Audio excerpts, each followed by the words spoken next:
Avis vascular centre మన దేశంలోనే the best varicose vein hospital. నమస్తే రమ్మగారు. నమస్తే జయ. రమ్మగారు, వెండి, బంగారం, ఇత్తడి వస్తువుల్ని క్లీన్ చేసుకోవటం ఒక్కొక్కరు ఒక్కొక్క పద్ధతిని ఫాలో అవుతూ ఉంటాం. పాతకాలం పద్ధతులు కొన్ని ఉంటాయి. ఇంట్లో మీరు ఏం చేసేవారు? ముందు ఇత్తడి గురించి మాట్లాడుకుందామండి. ఎందుకంటే దేవుడి దగ్గర పెట్టేటప్పుడు ఇత్తడి సామాన్లు, కుందులు అవి ఉంటాయి కదా, వాటిని ఎలా చేసేవారండి?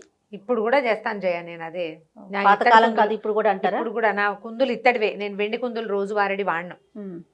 ఒక 6 ఇత్తడి కుందులు ఉన్నాయి ఈ సైజువి. 6 పెడతారా? 6 పెట్టను. జత జత తోముతూ ఉంటా, వెళ్తూ ఉంటాయి. అలా 5 వెనక్కుంటే ఒకటి వెళ్తుంది. అది తోమాక మళ్ళీ అలా లైన్గా వస్తూ ఉంటాయి కుందులు. ఇత్తడి కుంది కింద రాగి ప్లేటు. రోజువారీ వెండి కుందులో దీపం పెట్టేది అసలు లేనే లేదు. అసలు పెట్టుకుంటారా రమ్మగారు? రోజువారీ వెండి దీపంలో పెడతారా? పెట్టుకుంటారు.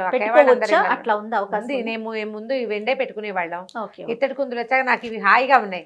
క్లీనింగ్ అది సుఖంగా ఉంటుంది. వెండికి చిన్న చిన్న ఇవి ఉంటాయి కదా, డిజైన్లు అవన్నీ చిరాకు వాటిని తోమటం.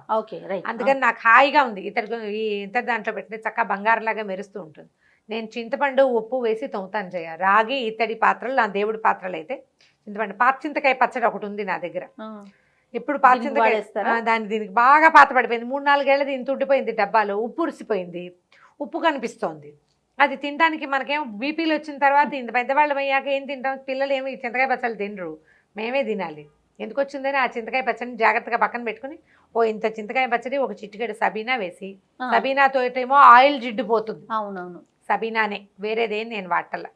ఈ చింతపండు దాంతో తోమేస్తాను. మా సత్యవతి కూడా నా ఇద్దరు గిన్నెలు, అన్నం వండుకునే గిన్నెలు ఉన్నాయి కదా, అది ఇంత గిన్నె ఒకటి, ఇంత గిన్నె ఒకటి, పెద్దవి పులుసు గిన్నెలు 2. వీటిని 100% చింతపండే. నిమ్మకాయ ఏదైనా పిండేసామనుకో, కొంచెం ఉప్పు వేసుకుని రాళ్ళ ఉప్పు కొంచెం రాళ్ళ ఉప్పు దంచి పెట్టుకుంటాను నేను. అది ఇంత ఉప్పు వేసి ఆ నిమ్మడిప్పి ఇచ్చేస్తే దాన్ని అది తోమేస్తుంది. నిమ్మకాయ పులుపు, ఉప్పు తగిలితే ఆటోమేటిక్గా ఇత్తడి పాత్రలు దేవుడివి. మాకు మామూలుగా సింహాసనం ఉంది దేవతార్చనలు, సింహాసనము. తర్వాత ఏమో ఇత్తడి ప్రతిమలు తక్కువ ఉన్నాయి. ఇత్తడి ప్రతిమలు ఒక అన్నపూర్ణ అలాగే ఉన్నాయన్నమాట. అన్నపూర్ణాదేవి ఇత్తడి అన్నపూర్ణాదేవి ఉంది. అంత మటుకు మాత్రం నేను చింతపండు, నిమ్మకాయ ఎక్కువగా ఇవే వాడతాను. పాత చింతకాయ పచ్చడి కూడా వాడేస్తాను. టమాటా తొక్కులు వాటితో, అంటే యూజ్డ్ వాటితోటి చేయటం అది ఉండదు. వీటిని నేను చింతపండు నానబెడతారండి? అక్కడ ఎందుకు పులుసులోకి, సాంబార్లోకి చింతపండు ఇస్తామా, ఆ చింతపండు పక్కకు పెడతా. ఆ ఉన్న పులుపు వీటికి సరిపోతుంది. ఇత్తడి గిన్నెలు తోముకోవడానికి కూడా అదే పంధ. అంతకంటే పెద్ద వ్యవహారం ఏమి ఉండదు. ఇత్తడి పాత్రలు, ఇత్తడి దేవుళ్ళు అన్నిటికీ కూడా. దీనికి మళ్ళీ ఈ పీతాంబరిలో అవి తెచ్చుకుంటే ఈ వేళ్ళన్నీ ఒక రకంగా అయిపోతాయి జయ. నాకు ఇష్టం ఉండదు అవి వాడడం. నేను వీటితోటే చేస్తా. వీటికి ఏం చేస్తానంటే టూత్పేస్ట్లతోటి బ్రష్లు ఫ్రీ వస్తుంటాయి, ఆ బ్రష్లు వాడడం, వాటిని జాగ్రత్తగా పెట్టుకుంటాను. అవి నేను డబ్బాలు, ప్లేట్లు, మూతలు తోముకోవటానికి లోపలికి ఇలా ఉంటాయి, గాళ్ళలాగా ఉండే వాటి కోసం అట్టి పెడతాను. దేవుడి కోసం ఖచ్చితంగా ఈ పాత్రలు తోముకోవడానికి 2 బ్రష్లు ఉంటాయి విడిగా, వాటితో తోమేస్తా. ఇది ఈ మెథడ్ దీనికి. ఇత్తడికి. రాగి కూడా, రాగి పాత్రలు కూడా చింతపండు. ఇప్పుడు మంచినీళ్ళది మగ్గు, రోజు జగ్గులో నీళ్ళు పోసుకుంటాం కదా, దానికి కూడా ఇంతే. నిమ్మడిప్ప, కొంచెం ఉప్పు రాయటం, దాంతో తోమేయటం. మావాడిది సూత్రనేతి చేసే, జలనేతి చేసే పాత్ర ఒకటి ఉంటుంది, ముక్కులోకి నీళ్ళు పోసుకునేది. అంటే ఈ యోగా వాళ్ళు చేస్తారు కదా, రాగిదే. ఎవరు? కార్తీకేనండి పెద్ద. అది కూడా మేము దీంతో చక్కగా తోమేస్తాం శుభ్రంగా. చింతపండే దానికి అదే వైద్యం. ఊళ్ళో కూడా చిన్నప్పుడు అలాగే చేసేవాళ్ళు. పులుసు తీసాక చింతపండు పక్క పెడితే అది పెట్టి తోమేవాళ్ళు. బూడిద వేసుకుని తోమేవాళ్ళు. ఇప్పుడు బూడిదలు మనకి సింకుల్లో అక్కడ నేను ఆవు పిడక వెలిగిస్తా. బూడిద ఉంటుంది కానీ అది మన డ్రైనేజీల్లో పట్టేస్తుంది, వద్దంటారు. నేను దాన్ని వాడాల, పక్క పెట్టేస్తాను ఒకటి. తర్వాత ఏమో ఇత్తడి మన వెండి సామాన్లు. ఈ వెండి వాటికి ఏం చేస్తానంటే, మన లిక్విడ్ సోప్స్ ఏమైనా ఉంటాయి కదా, లేకపోతే సర్ఫ్ లాంటివి, ఒక గిన్నెలో సర్ఫ్ వేసి స్టవ్ మీద పెట్టడం, వేడి నీళ్ళు మరగబెట్టి సర్ఫ్ వేయటం. ఈ వెండి పట్టీలు కానీ, మట్టెలు కానీ, తర్వాత ఏమో చిన్న దీపారాధన కుందులు, చిన్న వెండి గిన్నెలు, ఏవేమిటి మనం గంధం, పసుపు, కుంకుమ అవి వేసుకుంటామా. తర్వాత అక్షింతలు వేసేందుకు బకెట్ ఉంది, మా సొందో ఎవరో ఇచ్చారు, చిన్న బకెట్ లాంటిది. అలా పట్టుకోవచ్చు కూడా, ముద్దుగా ఉంటుంది అవి. తర్వాత ఏమో పసుపు కుంకుమ గిన్నెలు ఇట్లా గుత్తిగా ఉంటాయి, 4 గిన్నెలు, కొంచెం పెద్ద గిన్నెలో వేసేస్తాను. బాగా తెరలనిస్తే సగం మట్టి మురికి వదిలిపోతుంది. ఇప్పుడు ఏంటంటే వాటిని మనం వాడమనుకో, శుభ్రంగా తోమేశాక తడిబుట్ట పెట్టి బాగా నీట్గా తుడిచేసి ఒక ప్లాస్టిక్ కవర్లో వేసి గాలి చొరకుండా అట్టె పెడితే నల్లబడవు. గాలికే నల్లబడతాయి వెండి పాత్రలు, అవునవును. గాలి వల్లే. కుంకుమ బండ్లు ఎక్కువ తొందరగా నల్లగైపోతాయి. కుంకుమరడు కూడా ఇదే సమస్య, ప్లాస్టిక్ కవర్లో పెట్టి పెడితే అలా నల్లబడదు. ఇప్పుడు పింక్ కలర్ది ఒక పేపర్ ఉంటుంది చూడండి, పింక్ పేపర్లో కూడా దాంట్లో చుట్టొచ్చు. పెట్టినా కూడా మంచిది అంటారు. అవును, గాలి చొరకుండా ఉండాలి.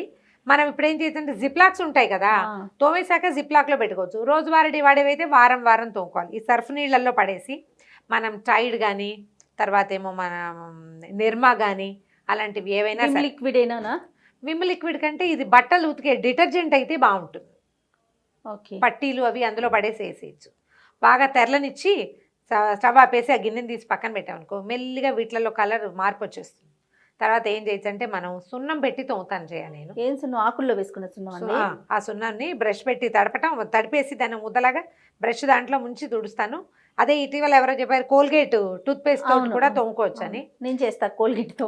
ఈ టూత్ పేస్ట్ ఎవరు తెస్తారు? సున్నం అయితే మనకి దేవుడి దగ్గరికి అక్కడికి వాటిల్లో ఉంటుంది. సబీనా పెట్టి కూడా తోమేసుకోవచ్చు. ఈ సర్ఫ్ నీళ్ళలో వేడి నీళ్ళలో వేయాలంటారు. వేడి నీళ్ళు సర్ఫ్ నీళ్ళల్లో రైట్ డిటర్జెంట్ వేసి మరిగిచ్చి, మరిగిన తర్వాత నీళ్ళలో కాసేపు వదిలేసి ఆ నీళ్ళు చల్లారాక వీటిని ఇంకోసారి శుభ్రంగా బాగా బ్రష్ చేసుకోవటం, ఏదైనా మెత్తటి పీచు పెట్టి లోపల భాగాలన్నీ రుద్దేస్తే సబీనా తోటి వచ్చేస్తుంది, అయితే సున్నంతోటైనా వస్తుంది. బంగారపు సామాన్లు అంటే నేను జనరల్గా గాజులు, తర్వాత ఏమో మెడలో గొలుసు ఒకటి, ఇయర్ రింగ్స్, ఈ బుజ్జిబుజ్జివి చిన్న చిన్న ఉంటాయా, వీటిని గట్టిగా రుద్దితే ఆ పూసలు ఉడిపోతాయని భయంగా రాళ్ళు అవి ఉంటాయి కదా. పిల్లల గొలుసులు, ఎక్స్ట్రా వేసుకునే గొలుసులు, వాటికి స్నానం చేసేటప్పుడు కుంకుడుకాయ తల రుద్దుకుంటాం, మెడలో గొలుసుని కుంకుడు పిప్పితోటి రుబ్బుతాను నేను. గాజులు కొంచెం మార్చుకోవడానికి తీసుకుంటూ ఉంటాం కదా, అంత ఇవి కొత్త గాజులు కాబట్టి తోమట్లేదు, కానీ ఇది వరకు చేసామట్లా. దానికి ఏం చేయాలంటే ఈ మన కుంకుడుకాయ చాలా బాగా యూజ్ అవుతుంది, చక్కగా ఉంటాయి. ఏవైనా దాంట్లో బ్యాక్టీరియా ఉంటే అది కూడా పోతుంది. స్టోన్స్ అవి ఉన్నా ఓకేనా? ఉన్నా అంటే మరి ఇప్పుడు డైమండ్స్ వాటిని కడగకూడదు, తోమకూడదు చేయ. మరి ఏంటండి వాటిని పాలిష్ ముఖమల్ క్లాత్ తోటి రుద్దుతారు.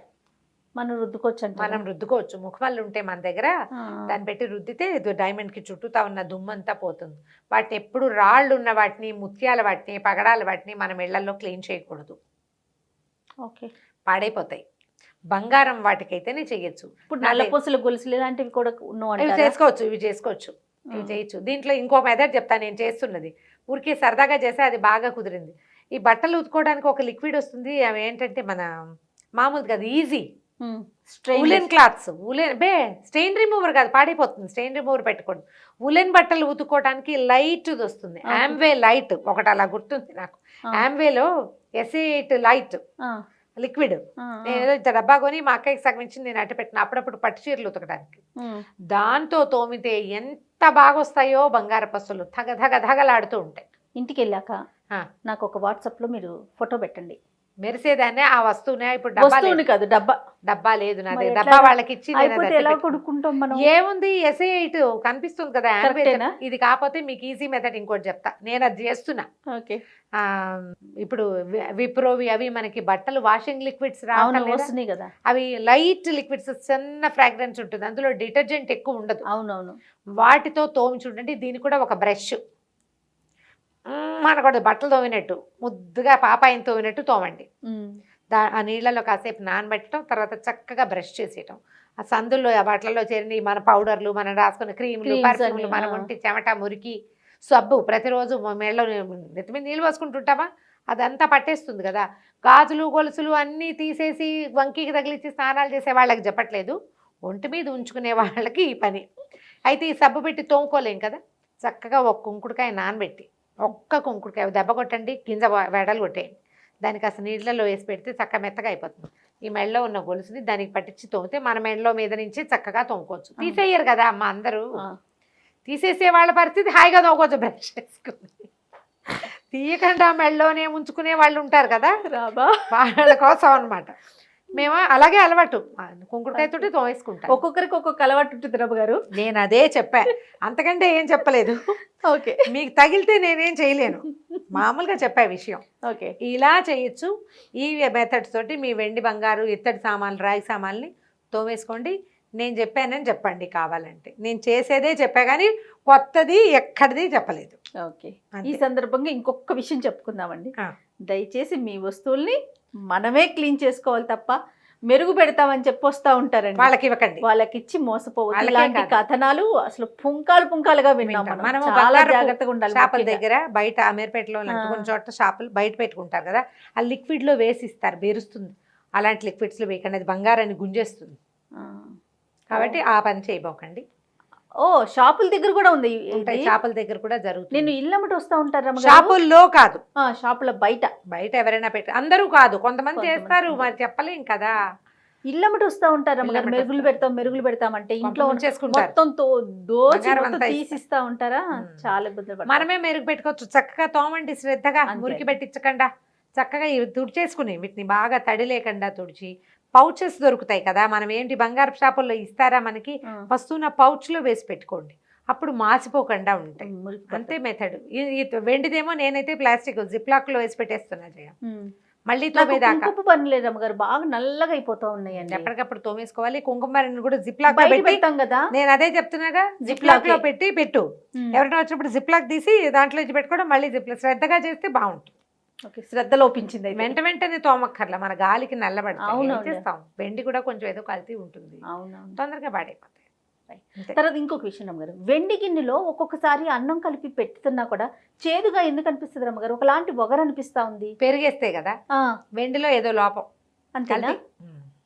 ఓకే. కంచం పెరుగన్న చేదెక్కిపోతుంది. మా దగ్గర కూడా కంచాల్లో, ఒక కంచాల్లో అలా అలా అనిపిస్తుంది. ఓకే. మిగిలిన కంచాల్లో లేదు, ఓ అనిపించదు, కంచంలో- ఒక దాంట్లో అట్లా ఓ కంచంలో లేదు. మేము రెగ్యులర్ వెండి కంచాల్లో తినే అలవాటు ఉంది కదా, ఏం ప్రాబ్లం ఉండదు. మేము పర్వాలేదు, తినొచ్చు శుభ్రంగా అంటారు. తోమేసుకుంటాం. అది కొంచెం కల్తీ అని తెలుసుకోండి, వీలైతే మార్చుకోండి. మరి ఏం చేస్తాం, అంతే. లేకపోతే ఎప్పుడైనా అకేషనల్గా మాత్రమే వాడుకోండి, రోజు తినకుండా. మార్చలేమనిపిస్తే. ఓకే రమ్మగారు, నమస్తే. నమస్తే.